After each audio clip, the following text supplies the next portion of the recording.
Thank you for staying with us. We're looking at the implications of the Supreme Court judgment on some of the governorship elections in Nigeria. Mr. Ken Okolibo has been talking to us. Of course, we're expecting Mr. Solomon Edoja to join us, and we'll be hoping to hear from the national chairman of the APC, John Oyegun, on this.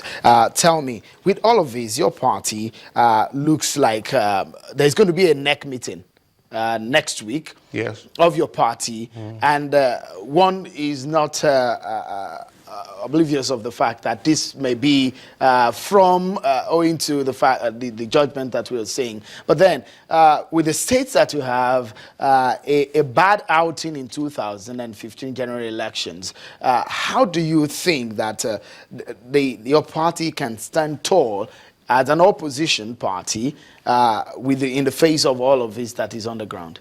Well, the truth about it is that, yes, the NEC meeting is going to hold, because by the 3rd and 4th of March, all the executive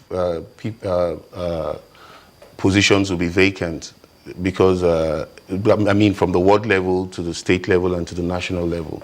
And again, the implications of this Supreme Court judgment is such that we have to realign forces. But I must also put a warning, even though I'm a member of the party. It should not be business as usual. That's what we are trying to say, most of us here.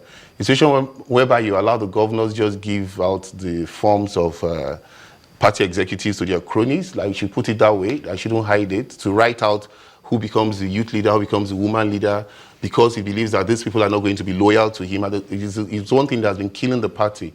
If we don't get it right in this convention that is coming, that will be the end of PDP. You can quote me.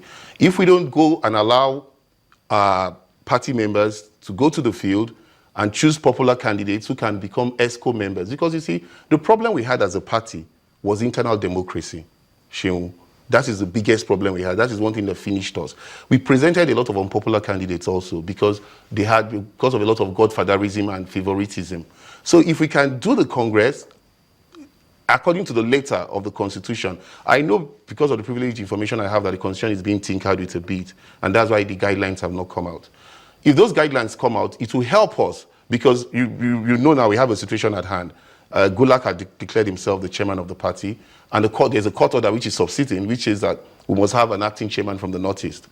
I know the NEC meeting most likely might decide on the vice chairman of the Northeast, the present vice chairman of the Northeast, to lead us into the convention, which would be the proper thing, because one person cannot actually unilaterally declare himself the chairman of the party. Mr. Okolibo, yes, just for a moment, let's listen to the national chairman of the APC. There are talks about holding on to states that are oil-producing states. What are the importance of holding on to a political leadership of these states in an election? Well, the chairman of the APC, John Oyegun, speaks.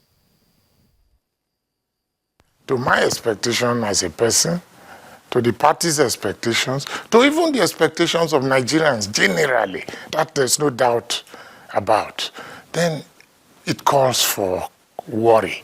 As party leader, national chairman, of course I am worried. We have lost Taraba. Is it Labour Party or whichever it was, has lost Abia. We have lost Rivers. We have lost Akwa Ibom. We had already, of course, lost Delta. That becomes very, very worrisome, especially, let me emphasize, under circumstances where expectations were different. But it is, at this stage, difficult to pronounce. I was in a state of shock. That one must say. One was in a state of shock. We needed explanations, needed introspection, and until the court now gives us the reasons for these decisions, every other thing we say is speculation. So we'll just be patient. Shock. That's the state, the national chairman of the APC, John Oyegun, is over the Supreme Court judgment. But let me allow you to quickly react because our time is over. Well, what do you make of what? What I make of this is Chief John Oyegun is trying to foist on us a one-party state.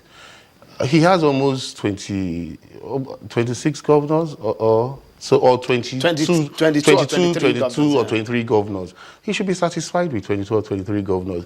If there is no opposition, like Ayofa Osei will Your always party- say, your party has there will be more no than that. there will be no balance. I mean, he doesn't want to. He doesn't want to leave us with 9 If governors. you were in his shoe, in fact, would he you? even included Delta. So that means if he includes Delta, he wanted to take 4 states: Taraba, Abia. Okay, no, he wasn't going to take Abia. So he wanted Taraba, he wanted Delta, he wanted Rivers and Akwa Ibom. He wanted 4 states. I mean, and if you were Taraba a and Abia goes. If That's you were fine. a leader of the ruling party, wouldn't you want such? No, but I think that's his position. He should be conciliatory. Your party, Do you understand? Your party had those states for over 12 years. Those states for 12 years, those Yeah. states that he has. And that's why I'm saying we should put it right this time around. At least I accepted that if we don't put it right this time around, we will not even get those. Maybe we might lose some of those states. We have to go now. Many thanks. It's always a pleasure you. talking to you, Mr. It's always a Okolibo. pleasure. Thanks Thank for- you. Well, I always say that time is always an issue. So many thoughts and interesting thoughts on the program. Many thanks. This is the last edition of the weekly edition of Politics Today on Channels Television, the nation's news leader. My name is Seun Okimale on behalf of the ever energetic crew here on the political desk in Channels Television. Bye for now.